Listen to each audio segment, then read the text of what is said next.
ময়মনসিংহের ত্রিশালে অবস্থিত জাতীয় কবি কাজী নজরুল ইসলাম বিশ্ববিদ্যালয়ে ছাত্র রাজনীতি বন্ধের নীতিগত সিদ্ধান্ত নিয়েছে বিশ্ববিদ্যালয় প্রশাসন। সম্প্রতি বৈষম্য বিরোধী ছাত্র আন্দোলনে শিক্ষার্থীদের দাবির প্রেক্ষিতে এমন সিদ্ধান্ত নেওয়া হয়। বুধবার রাতে উপাচার্যের অনুমোদনক্রমে বিশ্ববিদ্যালয়ের রেজিস্ট্রার কৃষিবিদ ডক্টর মোহাম্মদ হুমায়ুন কবির স্বাক্ষরিত এক বিজ্ঞপ্তির মাধ্যমে ক্যাম্পাসে ছাত্র রাজনীতি বন্ধ ঘোষণা করা হয়।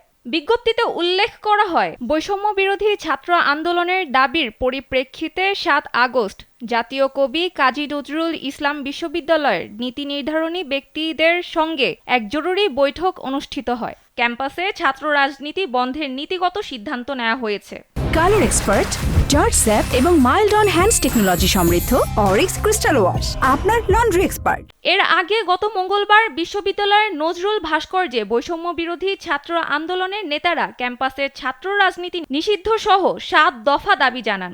এ সময় ২৪ ঘন্টার মধ্যে সব ধরনের দলীয় শিক্ষক ও ছাত্র রাজনীতি নিষিদ্ধ করা এবং অবিলম্বে আইন প্রণয়ন করে ছাত্র সংসদ চালু করে নির্বাচনের ব্যবস্থা করার দাবি জানায় শিক্ষার্থীরা। সেই সঙ্গে বলা হয়েছে, হলে অবৈধভাবে সিট দখলকৃত সকলকেই উপস্থিত থেকে নিজেদের জিনিসপত্র নিজ দায়িত্বে সরিয়ে নিতে হবে এবং নিজ নিজ রুমের চাবি হল প্রশাসনের কাছে জমা দিতে হবে।